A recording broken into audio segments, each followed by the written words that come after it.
My name is Stine Morbjerg. I am working as a postdoc at the Danish Headache Center. In this presentation, I will lay out the diagnostic criteria and subclassification in trigeminal neuralgia. But first, I would like to present a case of a 49-year-old woman who was referred from her GP because of intense pain located around the upper left cheek. Her pain felt like electric jolts of lightning, and it lasted only a split second. The pain was triggered by light touch and cold wind to the left nostril and cheek. At the first visit here, the history was further explored, and we learned that the pain onset was 3 years ago, and it was memorable to the patient as the pain was so intense. The pain onset had not been preceded by trauma such as a tooth extraction, and there was no history of a facial zoster rash. The patient had had several dentist checkups, but there was nothing abnormal about the teeth. The patient had never experienced the ipsilateral autonomic symptoms such as a lacrimation or a runny nose in association to the pain. The patient only experienced one type of pain, and that was this short-lasting, intense and paroxysmal pain. The patient was diagnosed with trigeminal neuralgia as she fulfilled the diagnostic criteria based on the history. Here are the diagnostic criteria in trigeminal neuralgia.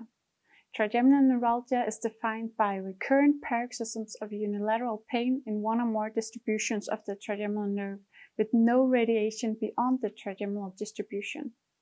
The pain is short-lasting, lasts from a second up to 2 minutes. It is severe in intensity. The pain quality must be electric shock-like shooting, stabbing, or sharp. The pain is precipitated by innocuous stimuli within the affected trigeminal distribution. And finally, the pain is not better accounted for by another ICHG3 diagnosis.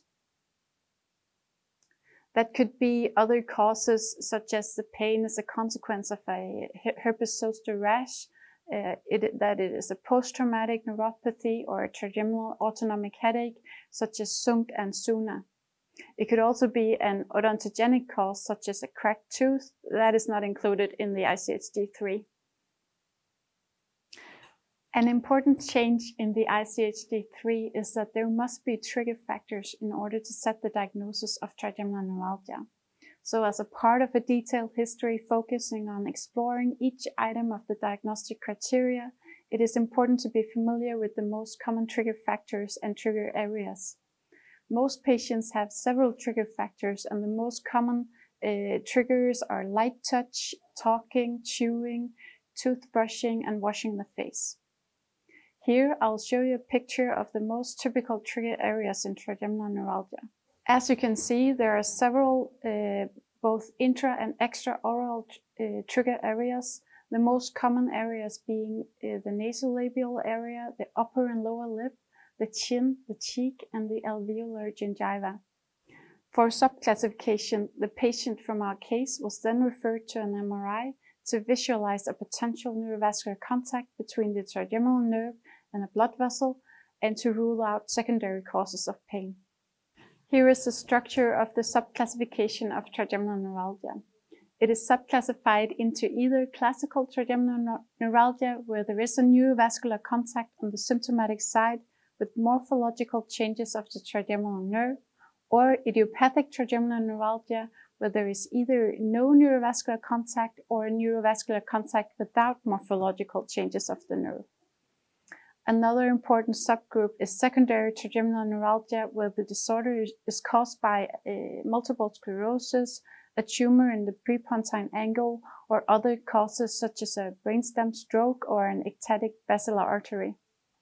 Finally, classical and idiopathic trigeminal neuralgia is divided into purely paroxysmal pain and with concomitant persistent pain. The next presentation on trigeminal neuralgia by Dr. Turini from Rome will go over the underlying pathophysiology in trigeminal neuralgia and explain the medical and surgical treatment strategies. Thank you for watching.